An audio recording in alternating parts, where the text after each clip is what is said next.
Alright, I'm about to go. What's my call sign? Random. RandomRandomMan.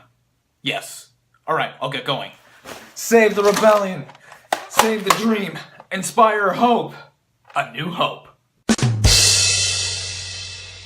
What is up, everybody? RandomRandomMan here, bringing you my review for Rogue One, a Star Wars story, which stars a huge ensemble cast and is directed by Gareth Edwards. Now, the plot takes place in between Revenge of the Sith and A New Hope, more towards A New Hope, as it follows Jyn Erso, played by Felicity Jones, a young soldier and criminal who is tasked with stealing the plans to the Empire's ultimate weapon, the Death Star, as she teams up with a ragtag group of rebels to get these plans for themselves and to incite hope among the rebellion. This is definitely one of the most highly anticipated movies of the year. I will keep this review spoiler-free. You're all safe. We are living in a pretty great time right now to be Star Wars fans, as we're basically getting a new Star Wars movie every year for the near future, whether or not it be a main episode film or a spin-off like this one, which Rogue One is the very first spin-off within this film franchise. That's what I'm really excited to see. I am a fan of Star Wars. I'm not a massive fan of Star Wars who lives and breathes it religiously. I definitely do really enjoy the franchise. I love the original trilogy. The prequel trilogy, not so much. But last year's Star Wars The Force Awakens definitely made me really happy to be a Star Wars fan again. So naturally, I was excited to see what else Disney would come up with, especially since this is actually the film I have been waiting for ever since Disney bought Lucasfilm, Rogue One. I have been anticipating this film more so than I even was for The Force Awakens. I've always wanted to see this film franchise expand itself in its massive, massive universe to see what other stories it could possibly tell. And technically, Rogue One is a prequel. Now, that didn't scare me, as I was interested with the concept and what it would tell, as it takes place before A New Hope, and it's basically the opening 2 paragraphs of that movie just told within a film. The cast, the concept, once again, the director, it just had me so pumped to see it. How was it? Let's run down the whole thing.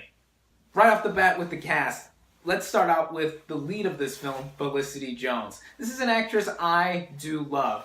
I was stunned by her performance in The Theory of Everything as Jane Hawking, for which she got an Oscar nomination for. And I will say that I was definitely impressed by her performance in Rogue One, A Star Wars Story. She is fierce. She is very determined and gutsy to try to get this rebellion started. Jones definitely held her own. For the rest of the cast, I'm going to have to read off of a list of names to give everyone credit where credit is due. I've already said I really enjoyed Jones as Jyn Erso. Diego Luna plays Cassian Andor, a rebel intelligence officer. He was pretty good in this movie too. He definitely has some backstory to him too. We don't see a lot from him at first, but he does get more screen time as the film progresses, and we see something lurking beneath him in what his past has to do with him fighting within the rebellion. We have Donnie Yen as Chirrut Imwe, a blind warrior who believes in the Force.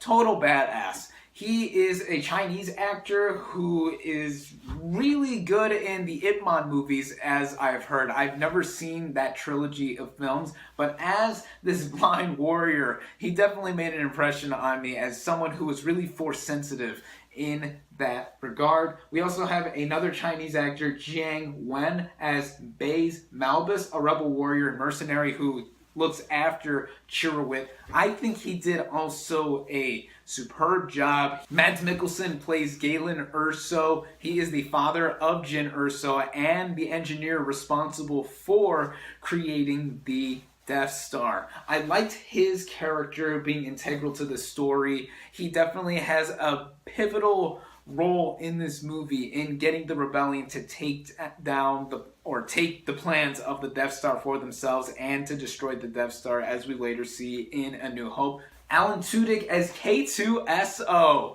the Imperial droid who gets turned around by the rebels to work for them.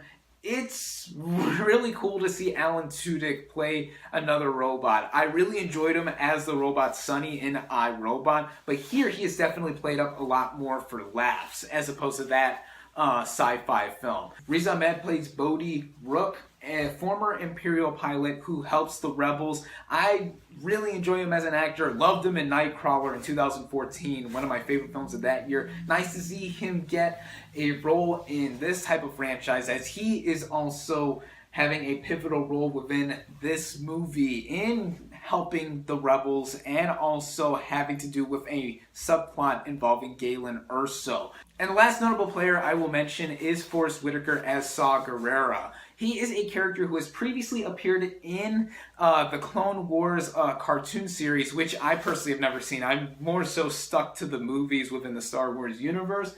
But I will say that his character does have a small role, but he actually did a nice job. A lot of people have complained about his voice. There is a reason why he does talk like how he is, given how he is a veteran of the Clone Wars.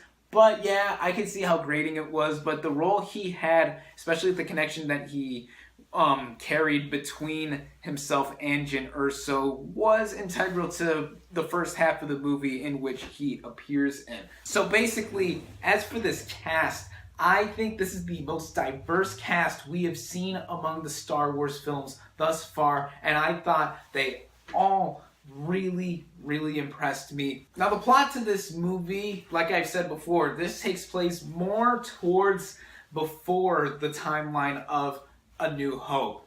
The way this movie is set up, we are introduced to Jyn Erso's character right off the bat, and then we continue on and getting introduced to some of the other players in this film. I like the setup of this movie too. It felt very small scale, which is saying something for a Star Wars movie, as all of them just feel so big. And when I get to the visuals, it does feel big in that regard. But in the way it's set up, we definitely get the intention that this is a spin-off film that is connected to the bigger universe that is Star Wars. But with it also being a spin-off too, I would say that it's still compelling to see how we get to look at some more lesser-known characters, or in this case, new characters within this film franchise and how they contribute to the overlying story. Now, Rogue One does start out slow, but I didn't mind that, as we were basically getting back into this point in time within the Star Wars universe, as it takes place once again before A New Hope, and that definitely added to the visual style within this film.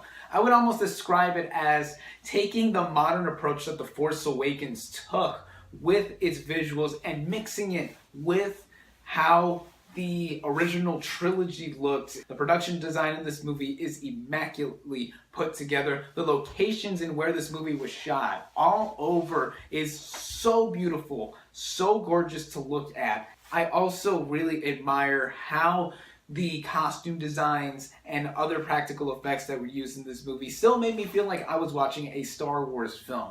Now, what also made this a Star Wars movie that stood out in my mind was that it didn't feel like a Star Wars movie entirely in the normal way we would perceive it. A lot of it does have to do with the tone, as this movie is a lot darker than other Star Wars films.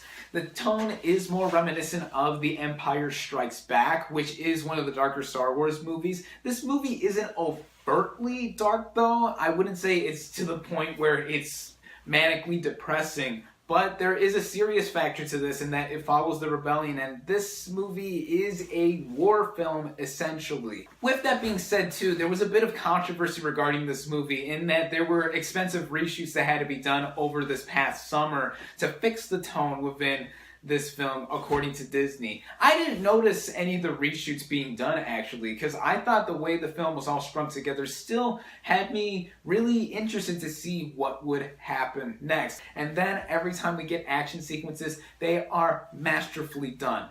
Gareth Edwards, who previously directed the Godzilla reboot from 2014, which I liked, really knows how to frame a shot. He makes everything seem so massive and huge in what we see from the ground, especially towards the end of the movie when there's the beach battle between the rebels and the AT-ATs and trying to take them down.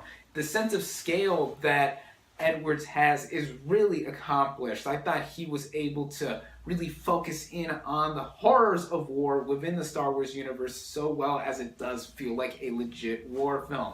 The action is all so entertaining to watch. It is shot unlike any other Star Wars movie too on an action front, as we usually don't get to see the nitty-gritty and up-close and personal shots of the battles taking place between stormtroopers or any rebels of any form. It was interesting to see, and even the aerial battles, when the action also came into play, this is where we hear Michael Giacchino's score really brim within this film.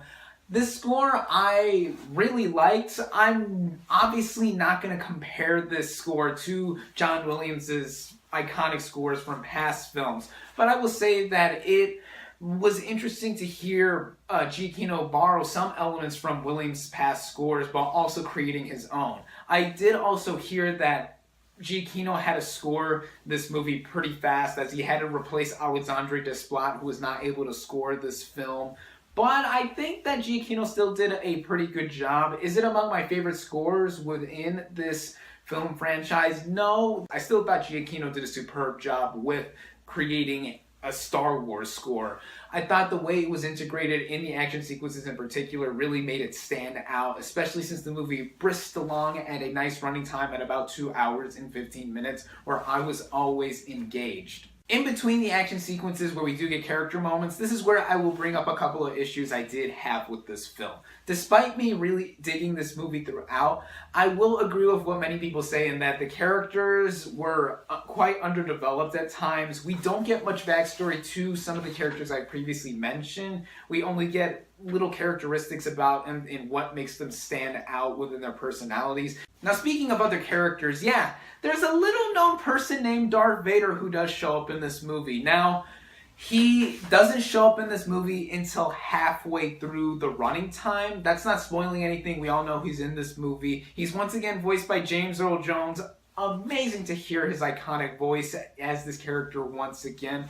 I didn't mind that he wasn't in this movie that much. I know a lot of people are gonna get upset that he is not in the movie for very long, but my complaint mostly stems off of my complaint towards the film's main villain, Orson Krennic, played by Ben Mendelsohn. Ben Mendelsohn is a terrific actor. He can chew up scenery like there's no tomorrow when he's given the right role. I think he did a nice job as Orson Krennic, but I didn't get a really big impression from him like I did with, let's say, Darth Vader in the original trilogy. Krennic really didn't get a lot to do anyway. This was mostly the Rebels show within this entire movie, as he was just mostly there in the background to threaten Mads Mikkelsen's character into building the Death Star at the beginning of the movie. Even with those flaws, there is stuff for Star Wars fans to really sink their teeth into, as there's a lot of fan service in this movie. Take that for what it's worth, whether or not you think it is a detriment or a compliment to this movie. There's a lot that connects this film to what would happen later on within